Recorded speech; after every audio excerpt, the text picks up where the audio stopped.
সাবেক সংসদ সদস্য আব্দুল লতিফ সিদ্দিকী এবং ঢাকা বিশ্ববিদ্যালয়ের অধ্যাপক শেখ হাফিজুর রহমানকে অবরুদ্ধ করে একদল ব্যক্তি। তারা নিজেদের জুলাই যোদ্ধা হিসেবে পরিচয় দিয়েছেন। ২৮ আগস্ট বৃহস্পতিবার সকালে তারা ঢাকা রিপোর্টার্স ইউনিটিতে গোলটেবিল আলোচনায় অংশ নিতে যান। সেখানে একদল ব্যক্তি তাদের অবরুদ্ধ করেন।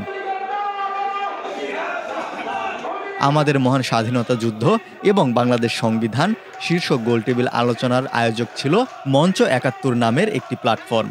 আলোচনা সভায় প্রধান অতিথি হিসেবে উপস্থিত থাকার কথা ছিল বাংলাদেশের সংবিধানের অন্যতম প্রণেতা ও গণফোরামের ইমেরিটাস সভাপতি ডক্টর কামাল হোসেনের, কিন্তু তিনি সেখানে ছিলেন না। সকাল ১০টায় গোলটেবিল আলোচনা শুরুর কথা থাকলেও বেলা ১১টায় আলোচনা সভাটি শুরু হয়। আলোচনা সভায় প্রথমে বক্তব্য দেন ঢাকা বিশ্ববিদ্যালয়ের আইন বিভাগের অধ্যাপক শেখ হাফিজুর রহমান। শেখ হাফিজুর রহমানের বক্তব্য শেষ হওয়ার পরেই মিছিল নিয়ে একদল ব্যক্তি ডিআরইউ মিলনায়তনে ঢোকেন। এ সময় তারা জুলাইয়ের হাতিয়ার, গর্জে উঠো আরেকবার, লিখধর, জেলেভর, জুলাই যোদ্ধারা এক হও, লড়াই করো প্রভৃতি স্লোগান দেন। এক পর্যায়ে তারা গোলটেবিল আলোচনার ব্যানার ছিঁড়ে আলোচনায় অংশ নেওয়াদের অবরুদ্ধ করেন। দুপুর ১২টার দিকে পুলিশের একটি দল আসলে তারা পুলিশের কাছে লতিফ সিদ্দিকী, অধ্যাপক শেখ হাফিজুর রহমান সহ অন্তত ১৫ জনকে তুলে দেন।